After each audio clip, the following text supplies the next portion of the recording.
Sheriff, we got video of you last night walking with the protesters. I was wondering if you could tell me why you did that and why you thought that was important. It's important for me to be a part of the community. I've always been a part of the community. Before I was a sheriff, before I was a special agent, before I was a police officer, I was a black man. And before all of that, I'm a human being. And I have compassion about what's happening around this country. And so how could I not be a part of something that's affecting everything? You also told us last night that you sensed a change was taking place. I was wondering if you could describe that change. What exactly are you seeing? Oh my goodness. Oh, it's obvious. You can tell a change is taking place when the protest has consumed COVID-19. You have people protesting, not just one group of people. You have blacks, you have whites, you have Latinos, you have gay, you have straight, you have everything living, breathing that's a part of the human race that's out there now protesting. And that's when you know the people are listening. I mean, the atmosphere is changing. I'm even affected by, everybody that I've talked to across this country, and I have friends all over this country in law enforcement, are looking at their policies and procedures now. How do we respond to things? Talking about cultural diversity, diversifying our particular agencies and offices that we lead.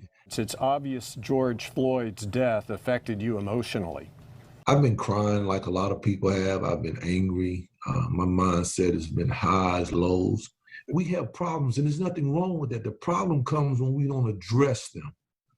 And I think that now we're addressing and realizing problems that we have, and we're starting to have conversations about them and realizing, hey, maybe we can do something. In most of North Carolina's large cities, law enforcement officers and protesters have had some violent encounters which have resulted in curfews, except Winston-Salem and Forsyth County. Why is that? What has been the key? We have been a part of the community before this happened. So now we have built up community credibility, the police chief and myself. One of the first things when we came in, I said, I want to partner with you. So now when there's a crisis, they come, they say, you know what, they have shown that they have community credibility.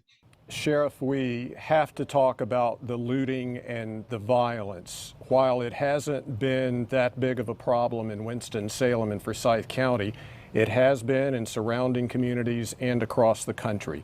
You have said that is wrong, but you also have said you understand what the protesters are thinking.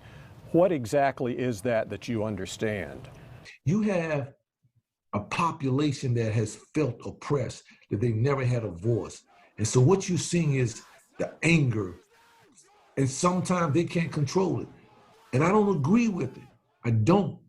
But I understand it. But it's not the way. That's not the way. It's not the way. The way is bringing your resources and your energy to the same table and focusing on what is our next step. So what do we do now that we have the attention of the world? I'm hoping that people take cooler heads, calmer minds, as we go forward. And I just hope that when we make mistakes that we can say, I made a mistake, and let's talk about it.